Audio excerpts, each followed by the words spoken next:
Ni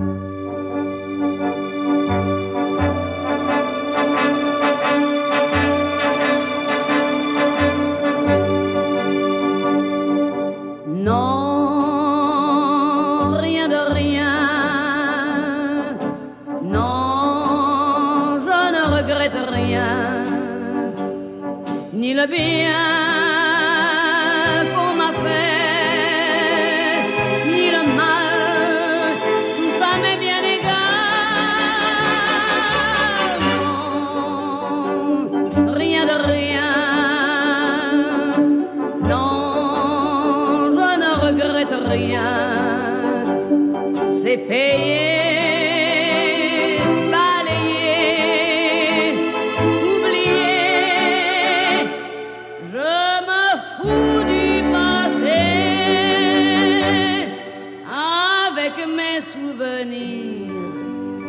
J'ai allumé le feu, mes chagrins, mes plaisirs, je n'ai plus besoin de balayer les amours avec leur trémolo, balayer pour toujours, je repars à zéro.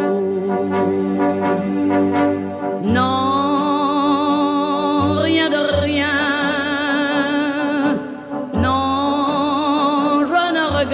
Rien, ni le bien qu'on m'a fait, ni le mal, tout ça m'est bien égal. Non, rien de rien, non, je ne regrette rien. טוב, אז שלום לכולם, וצהריים טובים, וחג שמח, ותודה לכולכם שבאתם. אנחנו חוגגים 80 לאבא שלנו, ושמחים שמתאפשר לעשות את זה באירוע משפחתי, עם נציגות של 4 דורות. לפני 3 שבועות נפגשנו, חלקנו, בחתונת הבן הבכור של איריס ויובל, הנכד של תקווה ויעקב, שוב במזל טוב, והיום יום הולדת, אז כמו שאומרים, רק בשמחות. האירוע הזה התפתח בצורה קצת יוצאת דופן. באיזשהו שלב, לפני 3 חודשים בערך, התחלנו לקבץ כמה תמונות ישנות שחשבנו שיהיה נחמד להציג. התמונות הציתו זיכרונות, הזיכרונות הפכו לסיפורים, הסיפורים הובילו למכתבים ישנים ולקטעי ארכיון ולתמונות אחרות שמעולם לא ראינו, ואלה הביאו אותם סיפורים אחרים. בקיצור, דבר הוביל דבר, כל קצה חוט שמשכנו הביא אחריו עוד אחד, ומפה לשם נהיה ספר.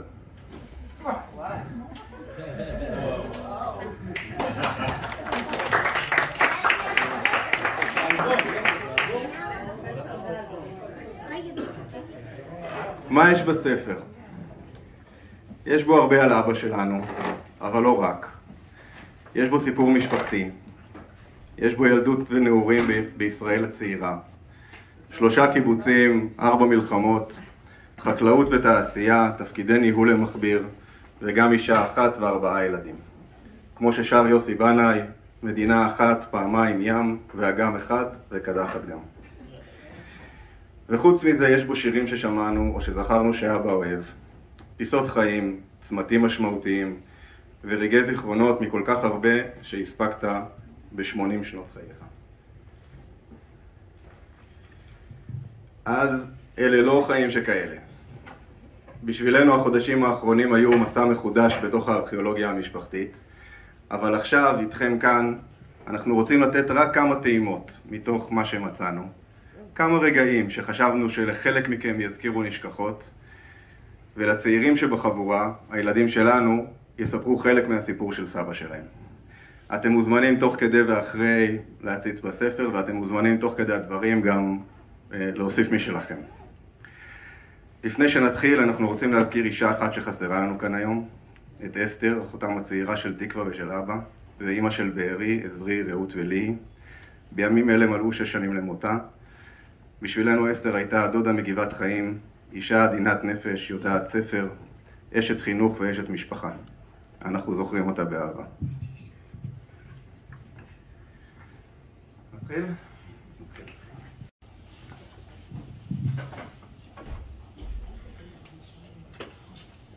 אז נתחיל בהתחלה.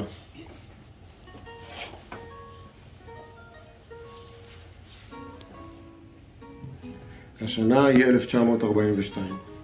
ארץ ישראל נמצאת תחת שלטון הבריטים עם המלך ג'ורג' השישי. החלוצים, חברי קבוצת החוגים, עברו לפני שנים ספורות ממעיין חרוד למקום מושבם הקבוע בבית השיטה. החברים מתגוררים באוהלים ובמשק מתחילים לראות מספר מבנים ראשונים. שנת תש"ב הסתיימה, ראש השנה כבר חלף ושנת תש"ג החלה. בעמק יזרעאל מנשבות רוחות הסתיו והרימונים מבשילים. הזוג הצעיר חיה ואפרים דת מתכוננים ללידת ילדם השני, אך לתקווה בכורה בת השנה וחצי. שבועיים חולפים וערב סוכות מגיע. העיתונים היום בארץ מספרים על קרבות עוזים בסטלינגרד ועל מחיר חבילת מקרוני. אתה מצליח לראות את התאריך? מצליחים לראות את התאריך? העיתון מי"ד בתשרי תש"ג.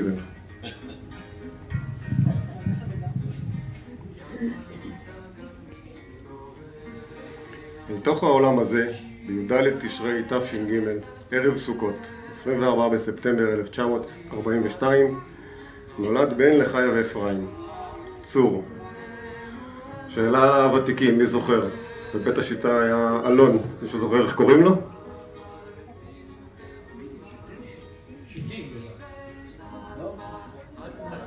שיטים זה אלון החדש.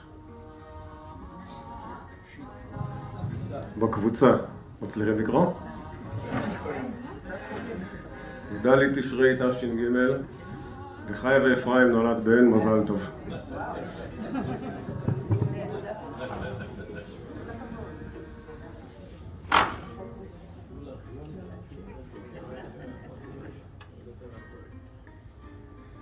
בשעות הבוקר ילדי הגן מטיילים במשק, מבקרים בגן הירק שם עובד אבא אפרים ובמאפייה, כי אין כמו לחם טרי עם מעט מלח.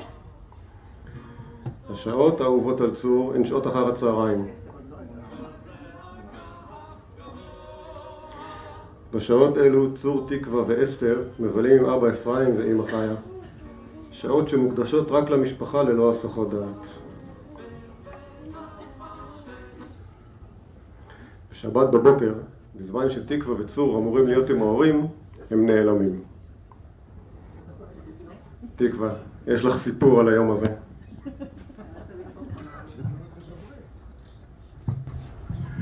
לא יודעת, הסיפור הזה כבר הפך למיתוס, אני כבר לא יודעת אם זה אמת או לא אמת. יש איזה זיכרון, אני לא זוכרת באיזה גיל. אני זוכרת שלקחנו את צור, חווה ואני, הייתה לי חברה שקוראים לה חווה, שנולדנו באותו יום.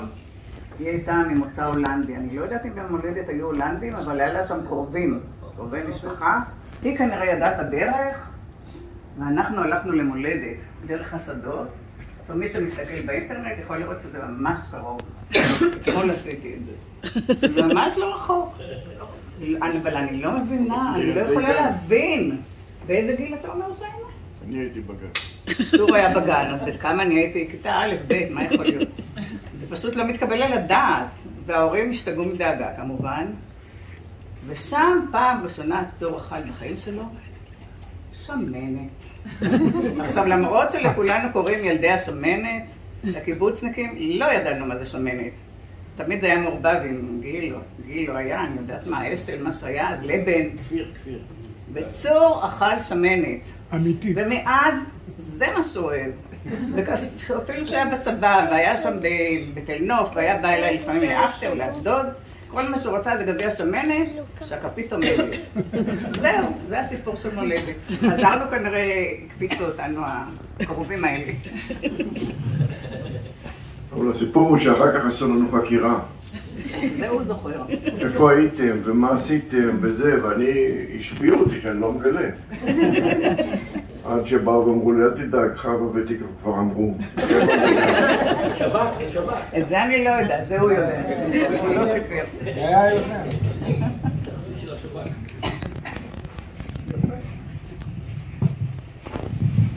והיו שם בדרך מלא כלניות. אז זה היה בחורף. וגם אני זוכר. אז הנה יש לך כללית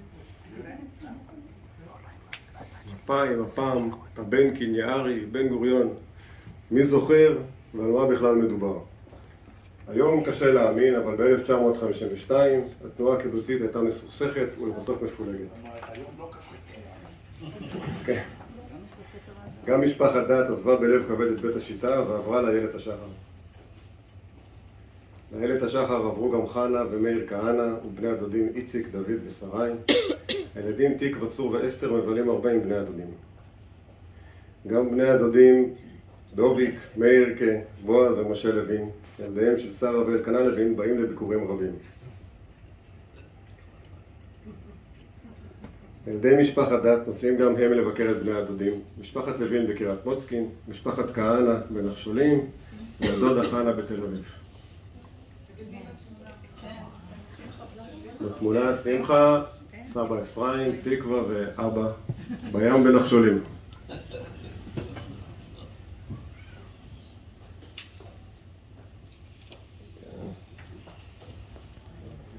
כאשר צור נוסע עם משפחת לוין, או כחל, כחל וניצן. כאשר צור נוסע עם משפחת לוין הוא מגיע לקריית מוצקין ושם עולה על קו 53 עד התחנה האחרונה. 52? נתקן. הולך ברגל אל בית הדודים. אבא, מה עשית כשהגעת? שולח וואטסאפ שהגעת? כאשר הוא מגיע הוא ממהר לשלוח מכתב להורים ולהודיע שהגיע בשלום. חיה, אפרים, תקווה ואסתר היקרים, צור הגיע אלינו בשלום. הייתה זו הפתעה נעימה בשבילנו. אנו ממהרים לשלוח את המכתב. צור כותב לכם כמה מילים. שלום לכם, שרה.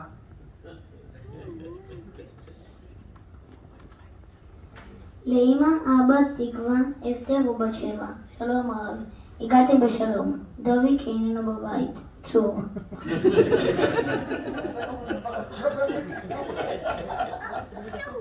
רגע, אני רוצה לשאול משהו. למה אם לא לתת את ההפתעה? לא ידעתם שהוא מגיע? איך זה עבד? יכול להיות שלא. הגעת בלי לתאם?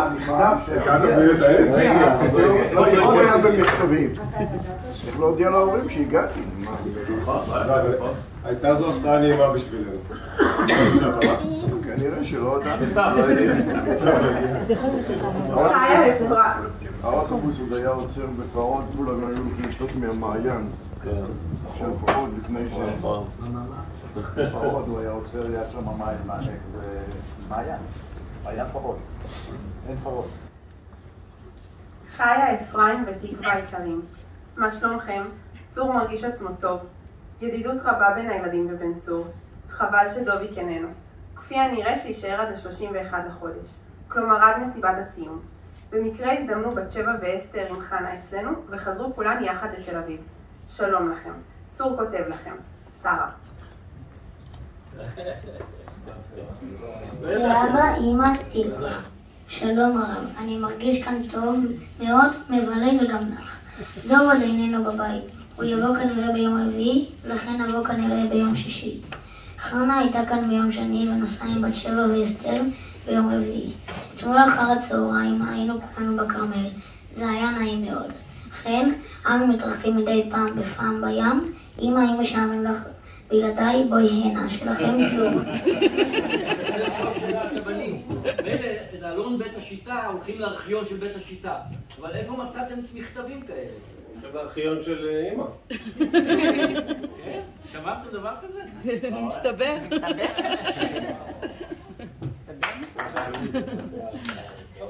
כל הכבוד.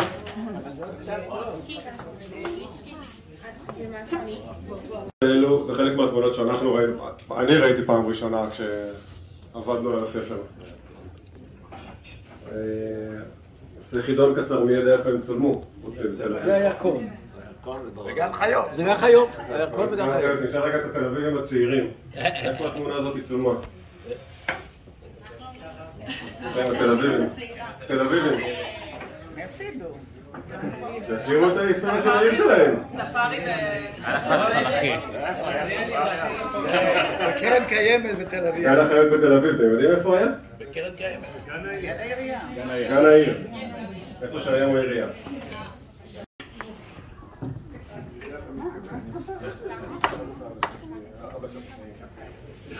אחד הסיפורים בתל אביב זה שאבא רצה לבדוק מה אני אעשה אם הוא ילך לי לאיבוד. שאל אותי מה אתה עושה? אני אלך למישהו, אני אשאל אותו איך מגיעים לרחוב אחד העם, כבר לא זוכר את המספר, הבית שלך נגר על זה. רנדס. מה? רנדס 29. אתה צעיר, אחד העם. אחד העם. ליד קרוב לבימה, בקצה אחד העם. בסדר, ממשיכים לטייל, גן מאיר, פתאום הוא איננו. ואז, כמו שכתוב בספר, אני הולך שואל איזה איש, איך מגיעים לאחד העם. פתאום אני רואה אותו מציץ מאיזה קרן בית. תודה רבה, תודה רבה. עבודה שהוא מאוד אהב. פעם קראו לזה קברן, היום דבוראי. כך או כך, אהבת הדבורים והדבש שבנפשו של אבא. אנחנו הבאנו לכל משפחה מעט דבש מהמחברת של איילת השחר למזכרת. תנו לסבא קודם, ככה, תנו לסבא.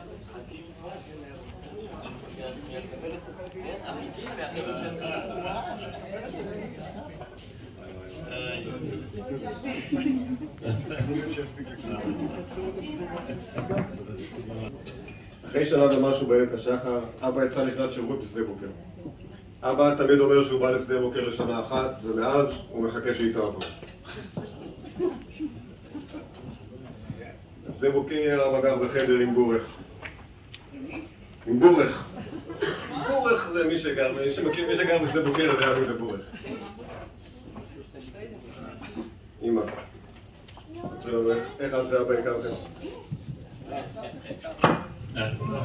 אני בכלל לא הכרתי אותו בהתחלה, אני הייתי כבר שנה לפניו בשדה בוקר, אבל יום אחד בחדר אוכל הישן בצריף היה שם תיבות דואר, ועל הרצפה, ליד התיבות הדואר, ראיתי חבילה, וראיתי שמהחבילה מציצים רימונים. אמרתי, וואו, מי כאן מקבל רימונים?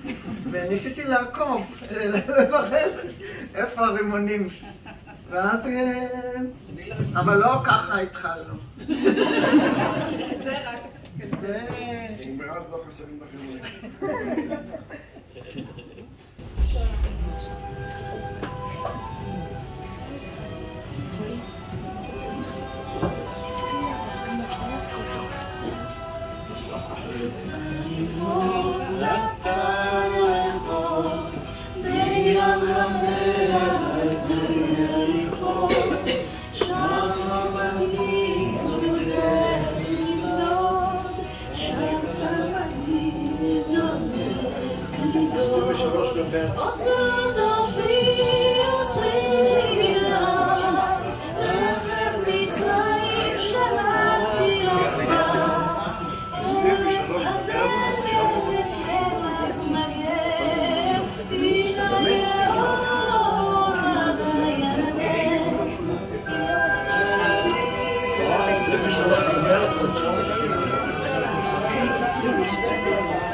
שב אל הקרן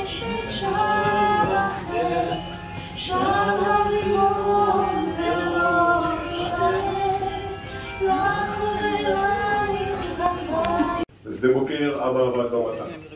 תחילה כעובד מהשורה ולאחר מכן כמרכז המטה. בשנים ההן המטה היה מקור הפרנסה העיקרי של הקיבוץ וגאוות חבריו. רשימת הפירות שגידלו שם באמצע המדבר כמעט לא תאמן.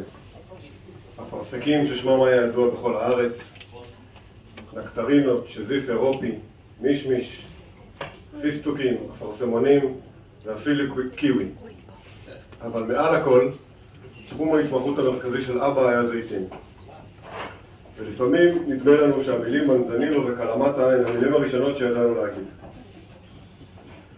בתחום הזה אבא התגלה לא רק כחקלאי וכמנהל, אלא גם כלמדן וחוקר, שהצליח להביא לשיפור משמעותי ביבול בעזרת מה שנחשב עד היום לתגלית מקצועית משמעותית. אבא.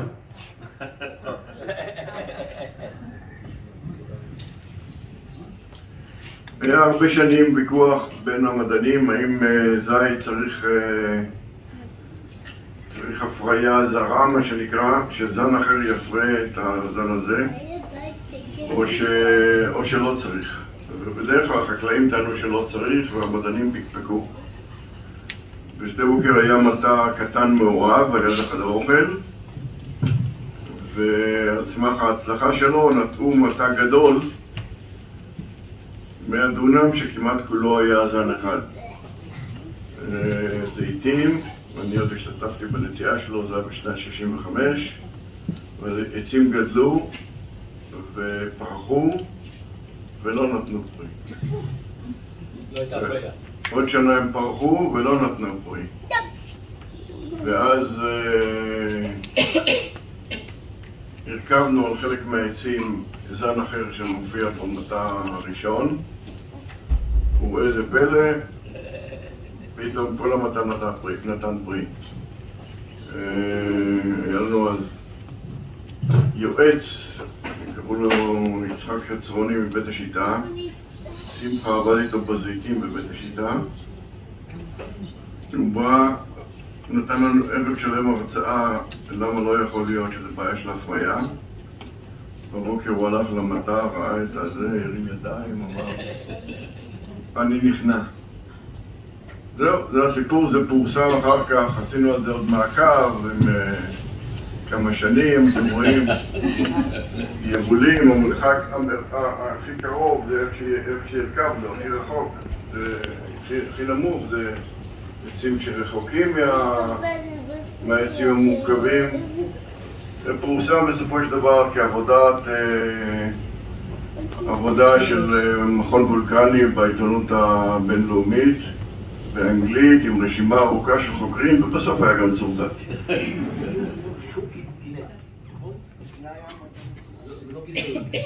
נגיד שלפני 4, 5, 6 שנים איזה בן משק משדה בוקר הלך ללמוד חקלאות ברחובות. זה סוף שבוע אחד הוא חוזר בהתרגשות לאמא. נתנו לו לקרוא מאמר שחתום עליו צור דת. אז את המאמר הזה עוד לומדים ברחובות.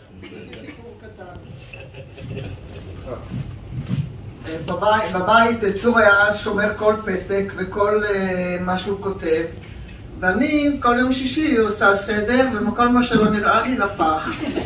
בקיצור, היה לו מכשיר כזה קטן שסופר את הזיתים או לא יודעת מה סופר ב200, וזה מכשיר כזה קטן, ולקראת כנראה המחקר הזה, אני לא יודעת מה. בקיצור, הפתק הזה הלך לפח. זה היה הרגע שכמעט הגענו לדימונה, לרבנות.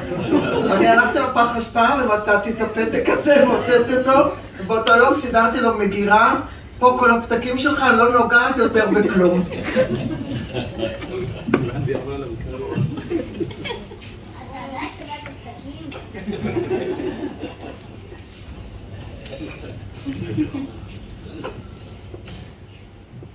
העבודה של אבא במטע נמשכה הרבה שנים.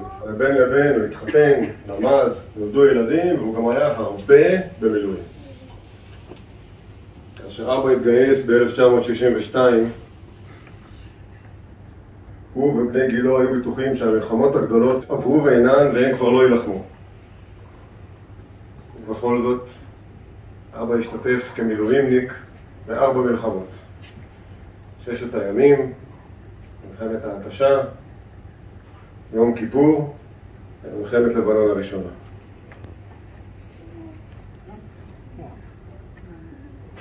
אבא, אני רוצה שתספר קצת על ששת הימים.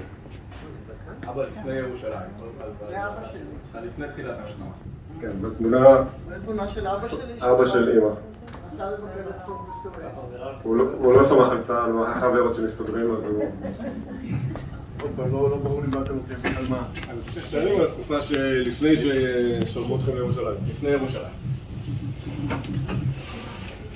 קראו לנו למלחמה, אבל הייתה תקופת, קראו לזה כוננות. המתנה.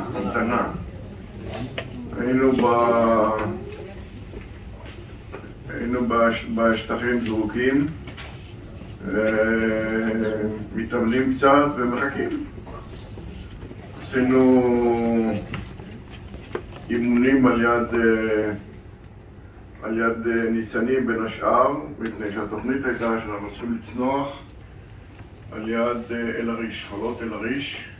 קראו לנו את התחת על החולות של ניצנים, שנתאמן איך לסחוב ציוד ולרוץ על הדיונות.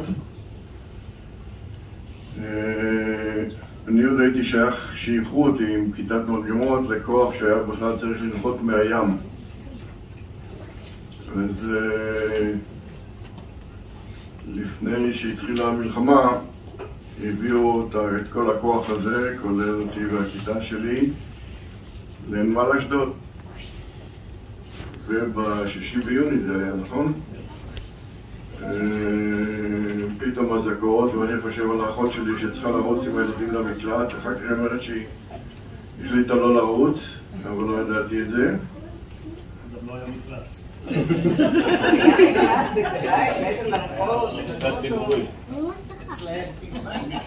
אבל את האזעקות שמענו, ולקח אולי שעה שקיבלו אותנו משם, אמרו לנו אתם חוזרים לחטיבה, לפרדסים של גבעת ברנר, ושם קיבלנו מצנחים ואת כל הציוד לארוז בשקי חזה, ואנחנו מוכנים לצנוח באל הריש, וזהו, ביקשתם עד ירושלים. לא צנחתם. אז שנו אתכם לירושלים. אף אחד לא צנח. כן, חוסן החליט לראות על ירושלים, ואותנו אלינו לאוטובוסים ושינינו כיוון. איך קראו לו? מפקד פיקוד דרום. לא. שייקה גביש. נורא קיטר, כי הוא כבש את כל סואץ. הוא אומר, תראו מה זה, המוטל הזה שאתמול ויתרתי עליו, היום הוא גנב לי את כל ההצגה.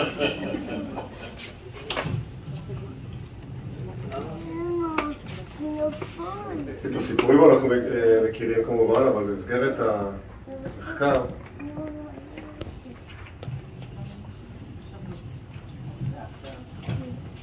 ה5 ביוני 1997.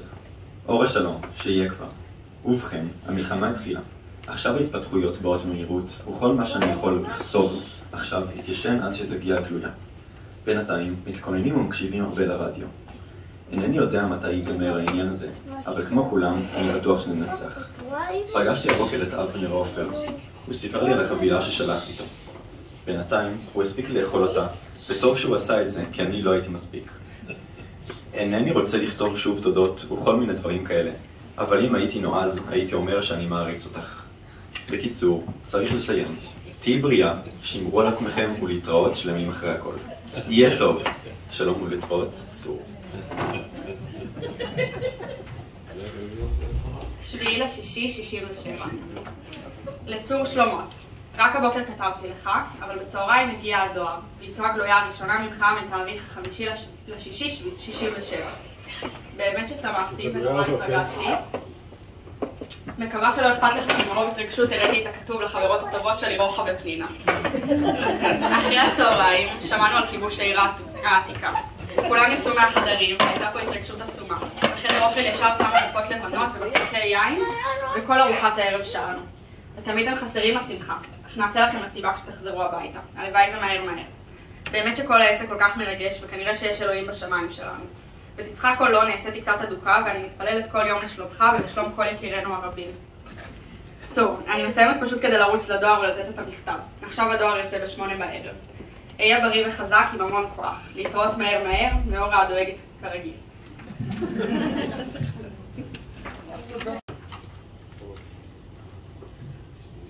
אורה שלום. הרדיו והעיתונים מספרים לנו המון דברים יפים, וכמובן שזה משמח מאוד. אני מקווה שגם במשק הסתדרתם בסדר. בלי פניקות מיותרות, וכמובן שכולם יחזרו בשלום. בינתיים, מודיעים שבצפון מפגיזים. נדמה לי שסוף סוף יגיע גם תורם של הסורים. אני הצלחתי כבר לכתוב את שלי, אבל יצאתי מזה בחסד. פציעה קלה, באמת שאינה מהווה סיבה לדאגה. עכשיו, אני נמצא במקום שקט ובטוח. המון אחיות נחמדות מטפלות בנו. מקבלים יחס נהדר. עכשיו הביאו הנה בירה וסיגרות ערביות. איזה רבי מפורסם כנראה, עם זקן לבן, עבר ולחץ לכולם את הידיים ואיחל עד 120. בקיצור, הכל בסדר. מישהו אמר לי שפנינו במצב דומה, אבל הוא נמצא במקום אחר ולא ראיתי אותו. פפינו. במקום אחר ולא ראיתי אותו. זה הכל. מסרי תודה לבורך על הדברים שהוא שלח לי ודש לכולם. שלום ולהתראות, צור. תודה. טיפה מאחורי הקלעים של הכנת הספר, את הגלויות האלה שיבצנו בספר. אבל כשרצינו לשפץ את זאת, הלכנו לאיבוד. שיודע למה? כתוב חודש לפני. כתוב ב7/5. זאת הגלויה שאבא שלח לבית חולים, מבצע בכיבוש ירושלים. מדהים, מה הוא נפצע במאי, איפה הוא היה, לא הבנו. בסוף לקחנו את הגלויה והסתכלנו בצד השני. פשוט התבלבל בתאריך. החותמת של הדואר היא מה7/6. מורפיום. זה מהסיגרת הערביות. מורפיום ואחיות. כן. לא לפי הסדר.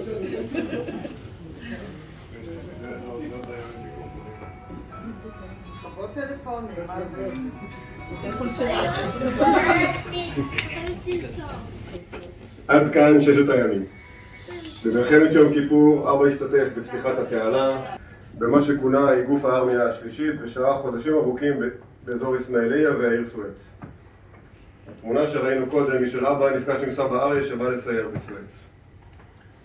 אנחנו מקצרים בסיפורי הקרבות, אבל נזכיר שהתקופה כוללת אין ספור מכתבים וחבילות, את הילד בת ה5 שנבהלת בבכי מאביה המזוקן שבא לבקר בבית, ואת אמא שמבוהלת מהפשפשים וביקשה מאבא להתפשט מחוץ לבית. אבל יותר מכל הקרבות ההיסטוריים, ההיסטוריה האמיתית היא בתמונה הבאה. אתם יודעים, הרבה מעלות יש לאבא, אבל ריקוד הוא לא אחת מהן. אז עד שפעם אחת הוא כבר רקד, זה נכנס לעיתון. איפה רואים אותו? לא רואים כלום. אבא, איפה רואים אותך? פה? לא, לא, לא. איזה אירוע זה? הם הגיעו לדיזנגוף ורקדו הצנחנים שהוציאו אותם מסואץ. כשהיינו כמה חודשים טובים, כמעט חצי שנה מגויסים, שחררו אותנו ראשונים, כי היינו באחד המקומות הראשונים שהמצרים תפסו. עלינו על אוטובוסים, אמרנו יאללה, הגענו לבסיס, נוסעים לדיזנגוף, עיקפנו עם האוטובוסים 7 פעמים את דיזנגוף, בתקווה שהיא תיפול, ואחרי זה יצאנו בריקודים בכיכר דיזנגוף. מוכרח להגיד כל בעלי החנויות שם, מסעדות וזה, נתנו לנו את הטלפונים שנוכל לטלפן הביתה, זה היה מצרך נדיר לטלפן הביתה, ומשם נסענו להשתחרר. בסירקין, נכון? בסירקין? כן. התמונה הזאת היא גזיר העיתון שמצאנו בבית, שהתחלנו לחפור בארונות ולמצוא כל מיני קופסאות עם חומרים ארכיוניים. גם עליה יש סיפור קטן, אם יש לכם זמן לשמוע. התמונה הזאת היא באיכות לא טובה. נתחיל בזה שידענו שיש איזו תמונה של אבא בעיתון, שהפעם היחידה שהוא רקד צילמו אותו לעיתון, לא זכרנו את הסיפור, לא ידענו מה מדובר. מצאנו את התמונה, בהתחלה חשבנו שבכלל אחרי 6 הימים, הניצחון של 6 הימים. וניסינו להבין איפה למקם את זה, מה לעשות עם זה, איפה התמונה. ככה, מה עושים כשיש תעלומה בלשית ויש גזיר עיתון? לא? לא, נסתכל בצד השני. בצד השני יש כתבה על הפנתרים השחורים, והבנו שאנחנו בשנות ה-70. עמית תחקר את אבא, לא יודע אם אבא שם לב, אבל באחד הביקורים שאבא היה אצל עמית הוא תחקר אותו, הוא אמר לו שהוא היה בסואץ עד פברואר 72. 74. ידענו פחות או יותר איפה אנחנו נמצאים. רצינו לחפש את התמונה באיכות יותר טובה, כי ממש אי אפשר לזהות את אבא, אי אפשר לראות שום דבר בתמונה. איפה מחפשים? התחלנו לחפש בעיתונים, יש אתר נהדר של הארכיון הלאומי, יש שם עיתונים משנות ה-20 וה-30, אין ידיעות אחרונות ואין ידיעות אחרונות בשנות ה-70. פה הצלחנו גם לראות שזה מידיעות אחרונות.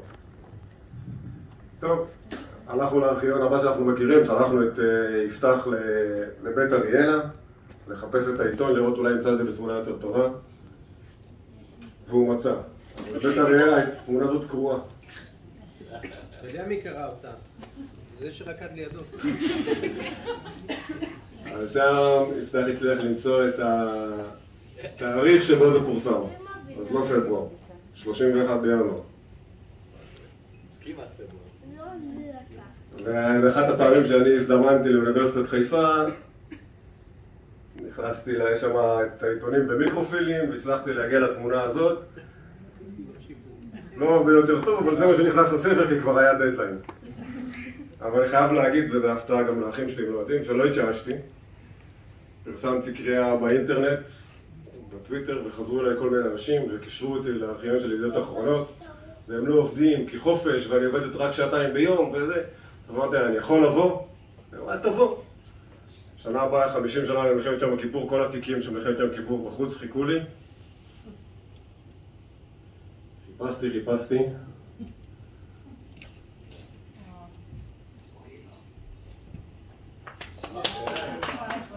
זאת התמונה המקורית. עכשיו תגיד מי אתה. לא השתנה. רואים את הזקן. זה לדעתי זה היה. היה לך מעיל כזה. מעיל מצרי.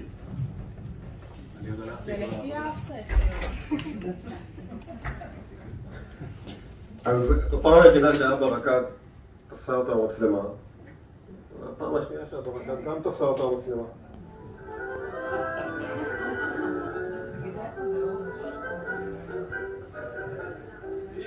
הם בטיול בדרום אמריקה.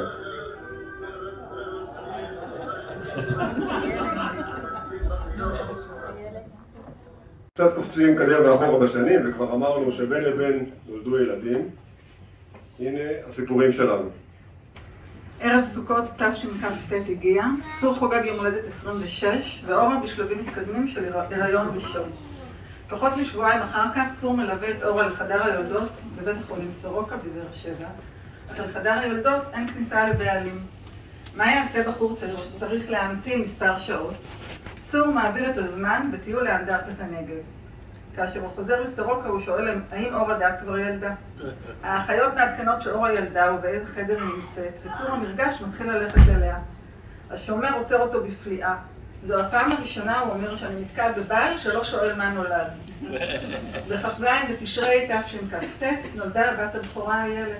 מזל טוב.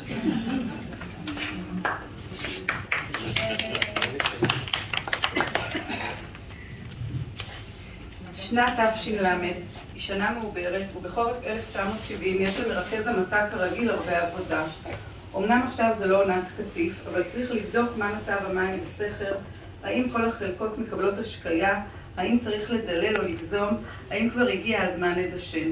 ובנוסף לכל זה, אשתו אורה בהיריון. הילדה הבכורה איילת עוד לא בת 2 וכבר מתכוננים ללידה נוספת. ביום ראשון בבוקר אורה מרגישה צירים. קודם כל היא שוטפת מהר את הבית. אחר כך היא הולכת להודיע לפינה מלמד שהיא נוסעת, ואז היא קוראת לנהג האמבולנס עוזי פופר ונוסעת איתו. בכביש העובר דרך ירוחם לחדר הלידה בבאר שבע. צור נשאר בקיבוץ. בשעה 8:30 בבוקר, ב' באדר א' תש"ל, נולדה מיכל. אבא צור בא לבקר את אמא אורה בסורוקה, הוא פוגש לראשונה את ביתו השנייה. לכבוד לידת מיכל, אבא פונה לאמא את התקליט. כזה? זוכר? לאימא שלנו, להולדת מיכל מאיילת ואבא. תקליט של יוסי בנה, יבורי.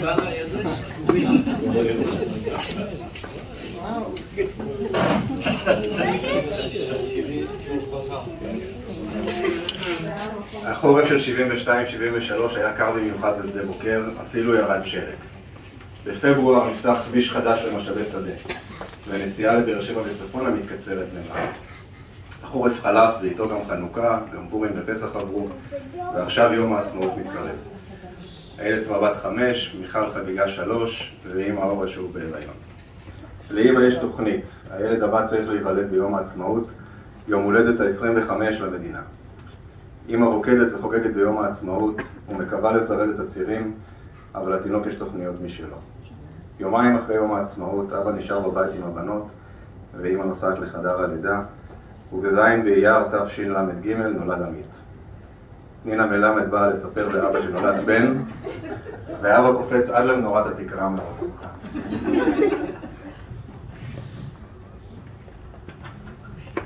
בחודש ספטמבר 1967, אבא שוב יוצא למילואים. אמא אורה בהיריון, אז אבא משובץ קרוב לבית ביריחו. הרי בכל רגע אשתו צריכה ללדת, ואז להשתחרר מהמילואים. כאשר מגיע תורו לצאת לחופשה, הוא מתחלף עם חבר. שהרי בכל רגע אשתו צריכה ללדת, וממילא להשתחרר מהמילואים. עוד שבוע עובר ועוד שבוע עובר, ואחרי 30 יום הוא באמת משתחרר מהמילואים. אבל אשתו עדיין לא ילדה. התינוק הזה יגשם במיוחד. חודש תשרי כמעט נגמר, החלמוניות כבר פורחות, וסוף סוף בלמד תשרי, תשל"ז, נולד אורי. האחיות בחדר היולדות שכבר הכירו את אמא כיוון שליוותה את כל היולדות מהקיבוץ, אומרות לה שיצא תיקו, 2 בנות ו2 בנים. יש עוד חיסורים. צריכים לראות, כתוב אור הדת יולדות א' בן.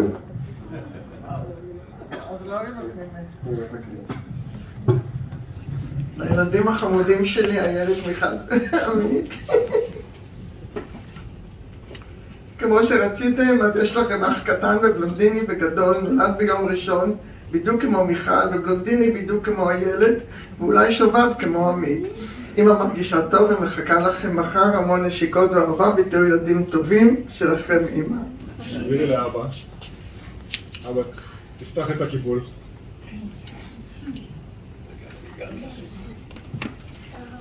מה כתוב? מה כתוב?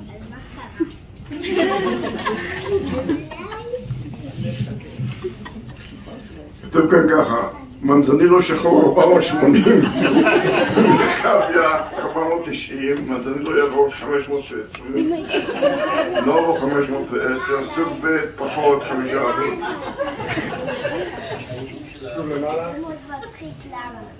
מחירי 1976.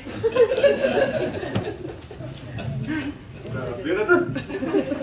אתה יודע להגיד למה זה על הפתק הזה? לא. היה מחסר עכשיו בכיס. היה חשוב לרשום.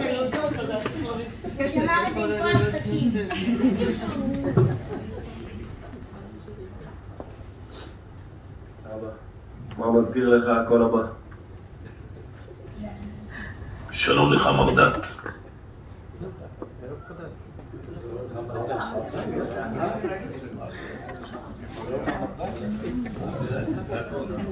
כל של רסי רשף.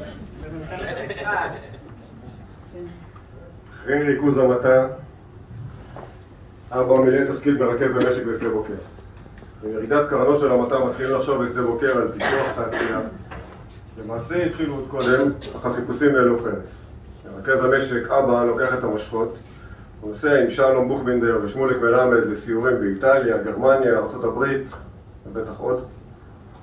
לאחר דיונים עם יועצים שונים, הקיבוץ מחליט להקים מפעל ראשון ויחיד בארץ לסרטים דביקים.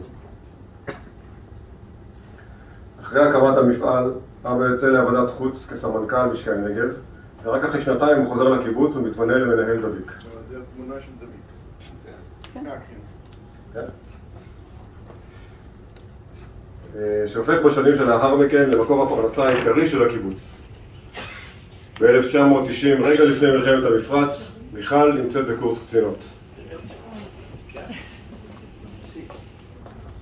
אז במהלך קורס קצינות בבה"ד 12 הקורס קצת משתבש, כי יש שמועה שהולכת לפרוץ מלחמה עם עיראק, ומתחילה כוננות, והבנות הן הקרביות לקראת המלחמה הזאת, מדריכים אותנו איך לחלק מסכות, ובאחת הפעמים חושפים בפנינו את הסרט שיוקרן לציבור בתקשורת, איך צריך להתכונן בבית, עם ניילונים, עם סמרטוט רטוב וסרטי דביק. לא היו פלאפונים, לא היו וואטסאפים, וגם קיצרו לנו את השבתות בגלל הכוננות, כי אנחנו צריכות לחלק את המסכות. אבל באחת השבתות אני מגיעה הביתה ומשתפת את אבא במידע המסווג הזה, זאת אומרת לה, אתה יודע, סרטי דביק יככבו בתשדיר שיוקרן לציבור. לא ידעתי, הייתי תמימה, סיפרתי לך את זה בתמימות, אבל אבא, אתה תספר מה עשית עם המידע הזה. קחת אותו ברצינות.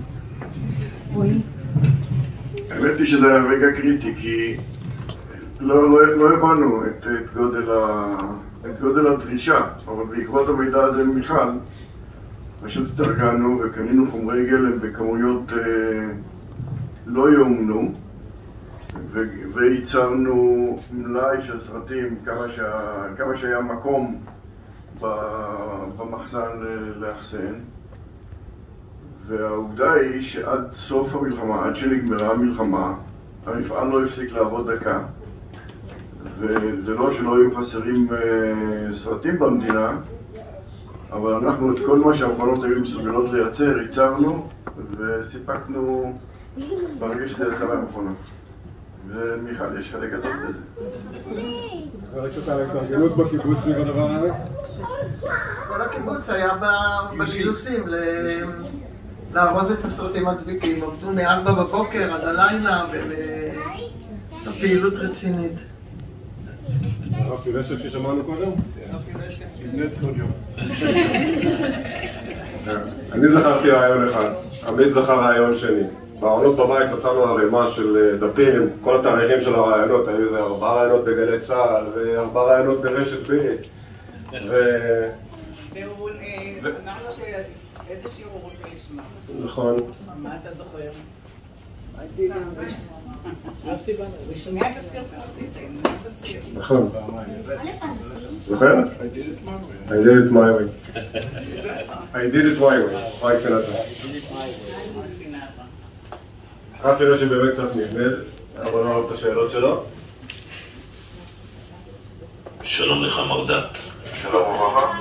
בסופו של דבר יש גבול כמה שהמכונות מסוגלות לייצר. אנחנו התארגנו מראש עם מלאים, גם עם חומרי גלם. דביק לא העלתה בשום מוצר לאף לקוח שלה את המחיר באגורה. בוא שתף אותנו באחת מהסיטואציות הלא כל כך סימפטיות האלה. בוא נעבור לדברים היותר נעימים. אני מעדיף לדבר על הדברים יותר שמחים. בוא נדבר על ילדי בית הספר שלפני שהם צריכים לנסוע שעה ורבע לבית הספר, באים ב3 בבוקר או ב4 בבוקר לעבוד במפעל, חוזרים בית הספר, חוזרים לעבוד במפעל. עדיף לדבר על זה. צור דת, מנהל המפעל היחיד בארץ לייצור סרטים דביקים בשדה בוקר. אני מאוד מודה לך ובשמחות. אני מודה לך, אבל אני מקווה, מאחל לכל הלקוחות שישתמשו בזה לארוז חבילות ולא לדברים אחרים. אמן. תודה. וערכתי את הרעיון, הוא יותר ארוך. לקחתי את הדברים העיקריים.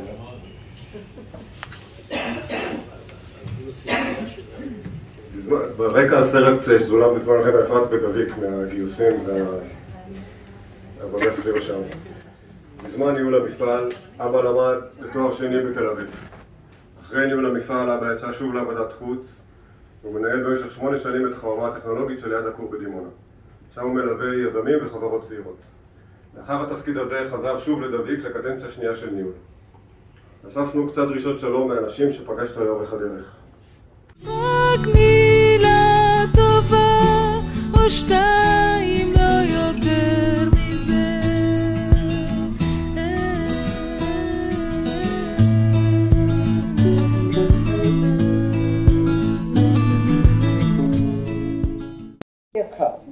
צור היקר. צור, בהגיעך לגבורות, רוב ברכות לשפע, בריאות והרבה נחת. היי צור. אתה כמו שאתה ניגשת ברצינות ובמסירות אין קץ לכל תפקיד שלקחת על עצמך. המרחק בין איילת השחר ושדה בוקר שכבשת, הצירוף שיצרת בין רוח ומעש, בין להיות איש ספר שקורא עד בלי די, ואיש המעשה שמוביל לאין ספור פרויקטים. אתה גם מבחינתי אחד האנשים היחידים שאני מכיר, שאני יכול להגיד שפיך ולבך שווים. התרשמתי מאוד במשך השנים הארוכות שעבדנו יחד מיכולת הניהול שלך, מהתבונה, מהחוכמה, מזיהוי בעיות לפעמים עוד לפני שהן קורות. ותמיד הרשמת אותי בתחושת השליחות שלך, בנכונות שלך לעמוד על הדעות שלך ועל העקרונות שלך. איש שנאמן לחזון של שיתופיות, איש שיודע מה מתחייב מזה ומגשים.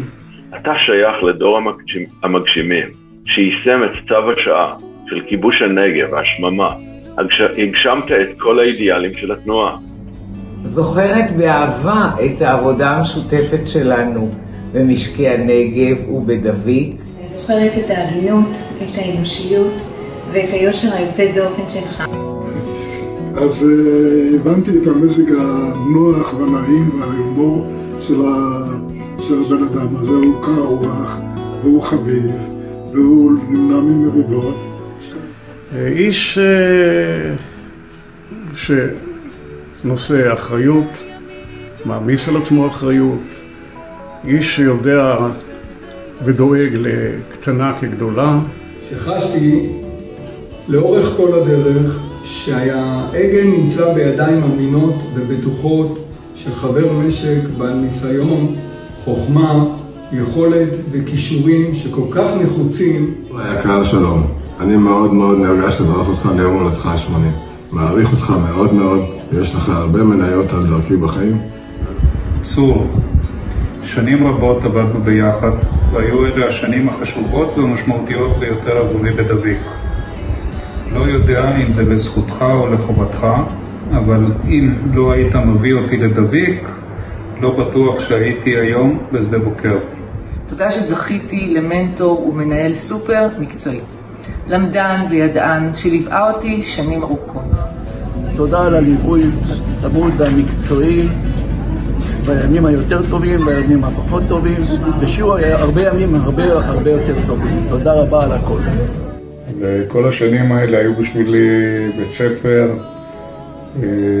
לניהול, לדקדקנות, לא לזייף ולא לעגל פינות. תמיד ידעתי שאתה זה שבאמת קורא את החומר הכלכלי וגם מבין אותו. אומר את דעתך ביושר ובבהירות, מנחה את הכיוון שנכון ללכת בו ואת אופן העשייה. תמיד טובת המפעל או הקיבוץ עמדו לנגד עיניך. תרמת רבות לשדה בוקר ומחוץ לה. אני חושב שאי אפשר להתעלם מהחותם ומהתרומה רבת השנים שלך להתפתחות המבנה הכלכלי והמשקי בקיבוץ שדה בוקר. תודה על עשרות שנים של מסירות לפיתוח הקיבוץ. אני רוצה לברך אותך ואת אורה באריכות ימים, בהרבה נחת ושנים טובות. מאחלת לך עוד שנים רבות של בריאות ואושר והרבה שמחה ונחת לך ולאורה עם כל השבט הגדול שהקמת. הרבה שנים חזקות, טובות, וחברת אורה רעייתך ומשפחתך הרחבה והאוהבת, הבנים, הבנות והנכדים. מזל טוב, שדולה ועודד. מאחל לך שנים רבות ובבריאות טובה, עניין והנאה מהמשפחה היפה שבנית עם אורה. אני מאחל לך הרבה שלווה, אושר ובריאות, והרבה אהבה בחיק המשפחה. אני מאחל לך בריאות שלמה, אושר והמון נחת מהמשפחה. וכמובן אני לא שוכח בהזדמנות הזאת לברך את אורה רעייתך שמלווה אותך כל השנים. ושתזכו לשנים רבות. מברך באושר ובריאות ונחת מהמשפחה המקסימה שלך שתמיד מחבקת ואוהבת. מאחלת לך עוד שנים רבות של בריאות והנאה גדולה מהמשפחה המקסימה שלך. מאחלת לך מכל הלב בריאות ושמחה עד 120 ונחת מן הילדים ומן הנכדים. So Mr. Zur, good day, and we would like to wish you from the Guzzetti team from Turate a happy birthday. So next year keep a bottle of wine for us and we will celebrate together. Yeah. So happy birthday again. Happy birthday. Happy birthday. Happy birthday. Happy birthday. Happy birthday. Hi Zur, this is Wolfgang from Momofol. Happy birthday to you and enjoy your life. צור היקר, מזל טוב עד 120. מזל טוב בהגיעך לגיל 80. צור יקר, מזל טוב ביום ההולדת ה-80. מזל טוב לחגיגות ה-80. מזל טוב. מזל טוב. מזל טוב והמון ברכות. מזל טוב עד 120. מזל טוב, אושר ובריאות. צור דת, יום הולדת 80 שמח מכולנו. אני מאחל לו כל כך הרבה דברים יפים שיהיו לו טובים בחיים, כי אחרי לכלות הכל נגמרה תקופת העבודה והחובה, ויש אפשרות לעשות באמת מה שאנחנו רוצים את כל עד 120. אתה יודע מה? אחר כך אנחנו נתכנן כבר את היתר.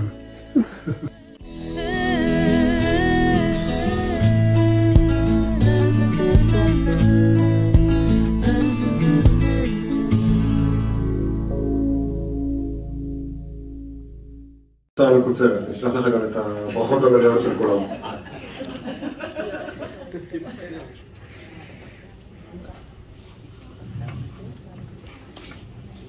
בזה אנחנו רוצים לסיים ולעבור לברכות ולאיחולים. אחריי ידברו הילדים שלנו ואימא ואבא ואם עוד מישהו ירצה אז מוזמנים. כמו שאמרנו בהתחלה, אלה היו כמה טעימות מתוך הספר, שגם הוא רק תמצית של פרקי חיים עשירים. ואנחנו רוצים לסיום גם לומר משהו משלנו. לכל אחד מאיתנו יש זיכרונות אישיים מאבא דואג ותומך. ועל הזוגיות עם אמא היינו יכולים לדבר פה שעות. אבל מעבר לזה, הזיכרון המשותף שלנו הוא של אבא שבכל שלב בחייו היה בנקודה הכי משמעותית והכי חשובה שיכל להיות בה. שאף פעם לא נרתע מאתגר או מקושי. הוא היה מרכז המטה בשנים שבהן המטה היה מקור הפרנסה של הקיבוץ. היה מנהל דביק בשנים שבהם הקיבוץ כולו אכל מכף ידו של המפעל. מילא תפקידי ניהול בשנים סוערות וקשות של משבר כלכלי במדינה כולה ובקיבוצים בפרט. השתתף בכיבוש ירושלים בששת הימים ובצליחת תעלת סואץ ביום כיפור. אם יש קו מקשר בין כל אלה, הוא קו של אחריות ושל התגייסות. וזה גם סיפור שאין בו כמעט מרכאות. צריך להיזהר לא ליפול לקלישאות, אבל אבא הוא חלק מקבוצה של אנשים שבאמת, לא בפרפרזה, נטעו עץ ובנו בית. אנשים שבמעשה, לא בדיבור או כמליצה, בנו ישוב באמצע הנגב והגנו על המדינה בגופם. אנחנו מרגישים שחשוב להגיד את הדברים האלה, שהיום נשמעים רחוקים כל כך. אבא אוהב שירה ואוהב ספר, ולימד את כולנו לאהוב ולחשוב שירה וספרים. אבל רצינו היום לדבר בעיקר על המעשים. אבא, אנחנו מאחלים לך ולאמא עוד שנים ארוכות של בריאות טובה, שלווה והנאה. אנחנו מאחלים לך גם שתסתכל אחורה בסיפוק, שתדע לשים בפרופורציות הנכונות, מחלוקות, ביקורת, אכזבות. במילה אחת, שתהיה גאה כמו שאנחנו גאים. איילת, מיכל, עמית ואורי.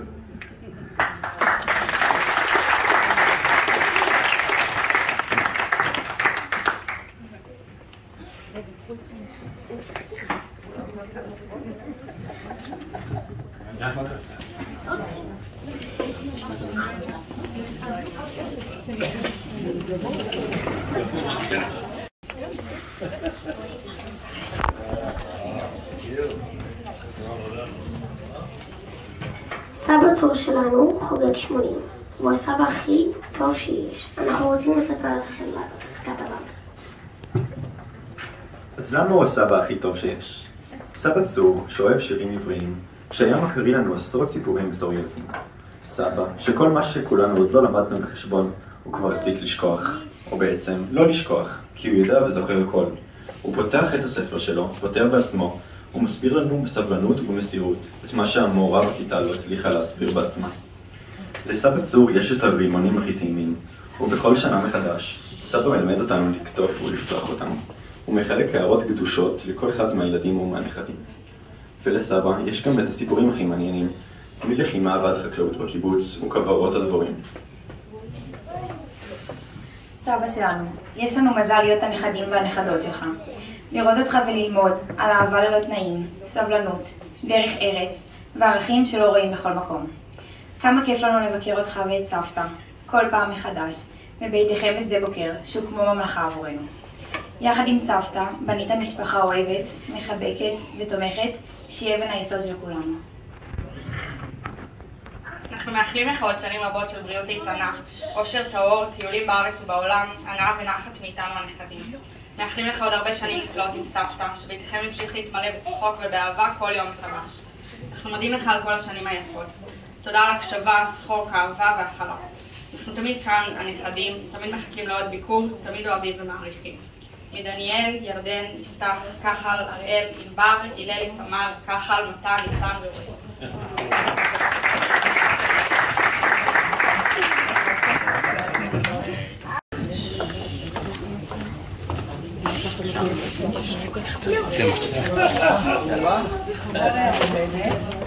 זה בטעם של פאי לימון. הוא גם הכי מצולמת.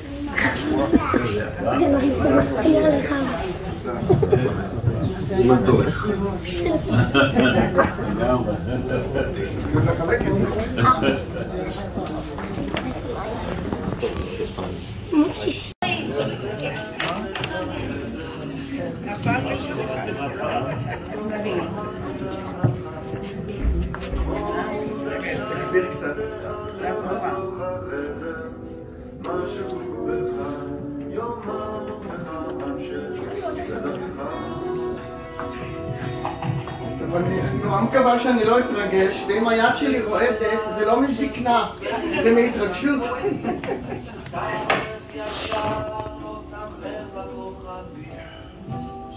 תקשיבו לשיר. משהו בך יאמר לך השם ודרכך.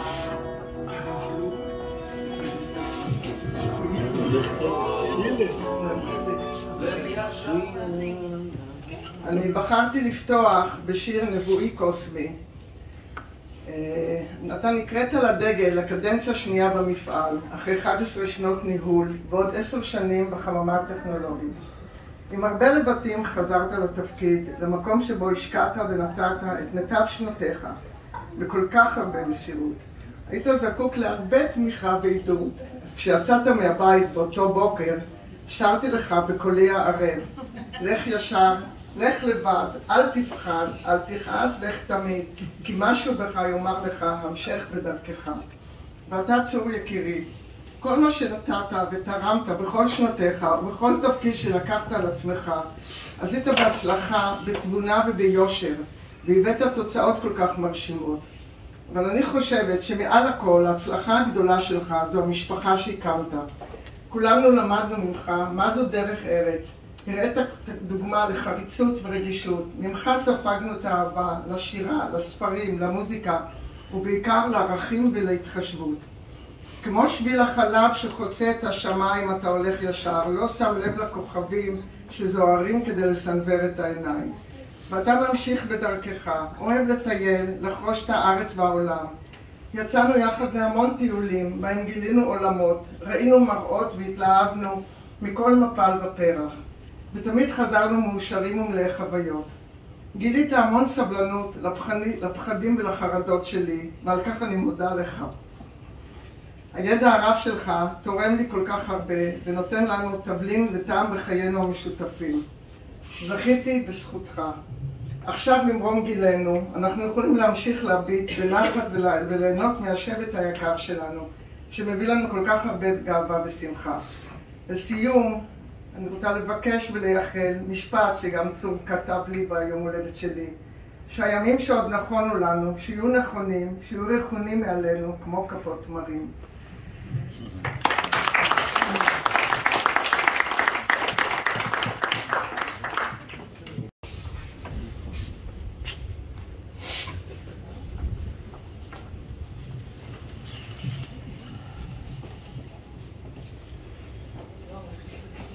קודם כל תודה לכל מי שבא, תודה לכולכם.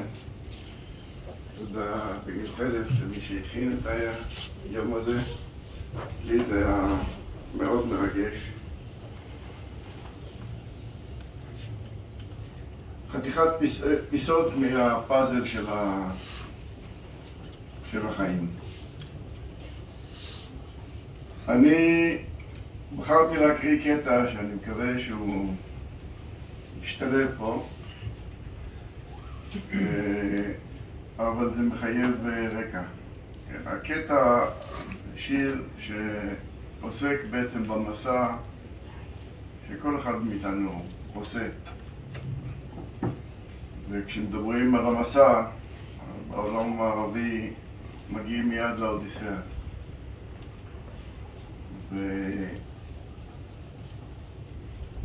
אני יודע שלא כולם יצאו לפנסיה, בטח לא כולם קראו את האודיסאה, כי זה דורש הרבה זמן.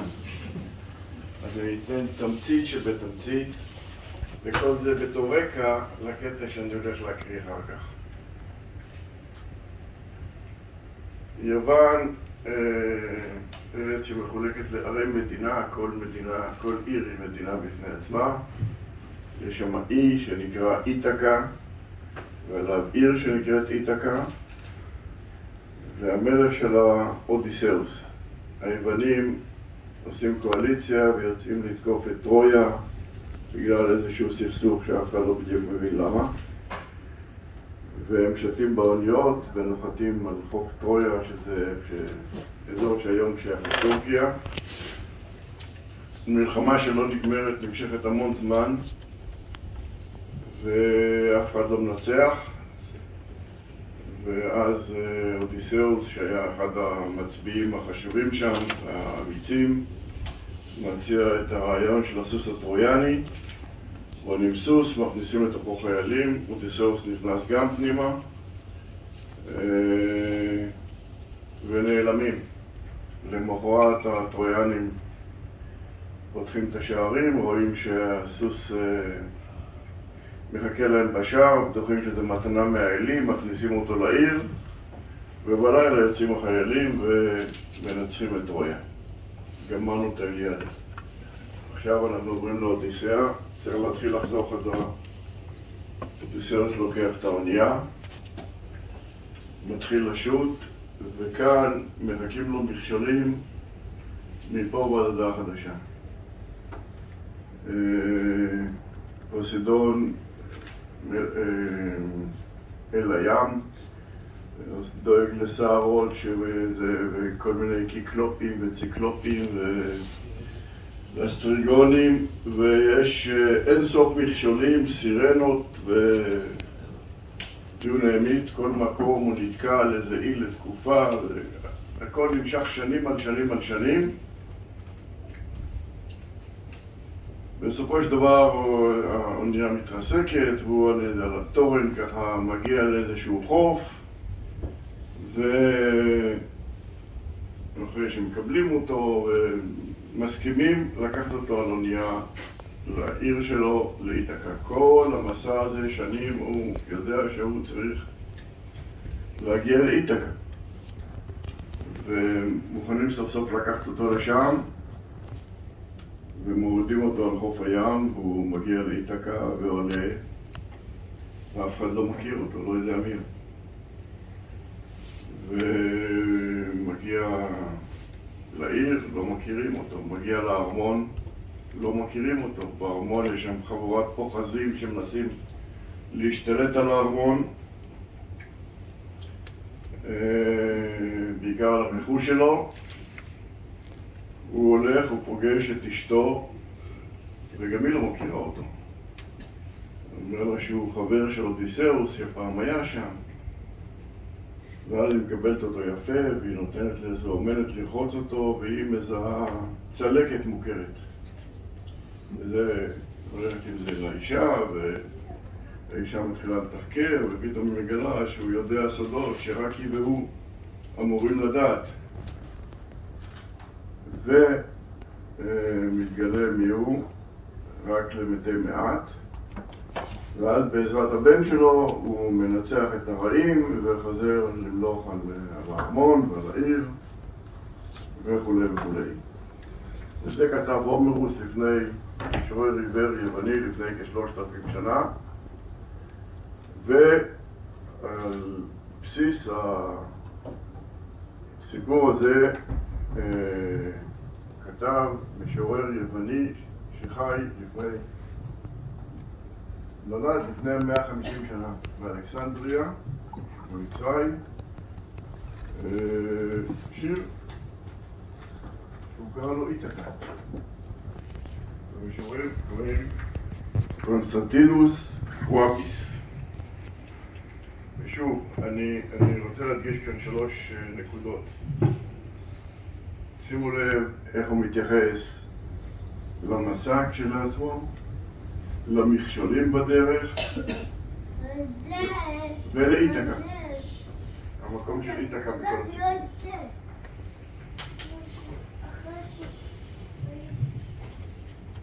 כי תצא בדרך אל איתקה, שאל כי תארך דרכך מאוד.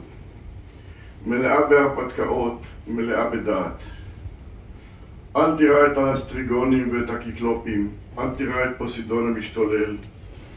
לעולם לא תמצאם על דרכך כל עוד מחשבותיך נישאות ורגש מעולה מפעים את נפשך ואת גופך מנהיג.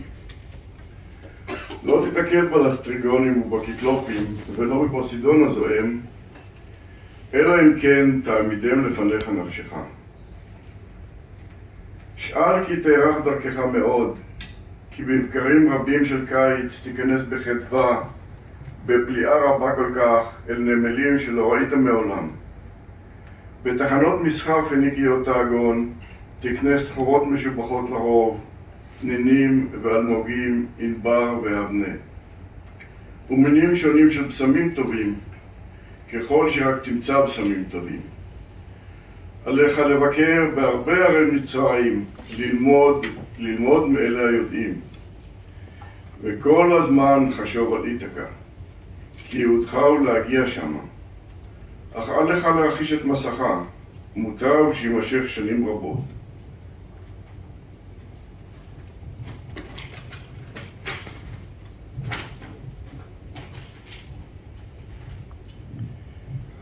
שתגיע אל האיש שלך זקן, עשיר בכל מה שרכשת בדרך. אל תצפה שאיתקה תעניק לך עושר. איתקה העניחה לך מסע יפה. אלמלא היא לא הייתה יוצא כלל הדרך.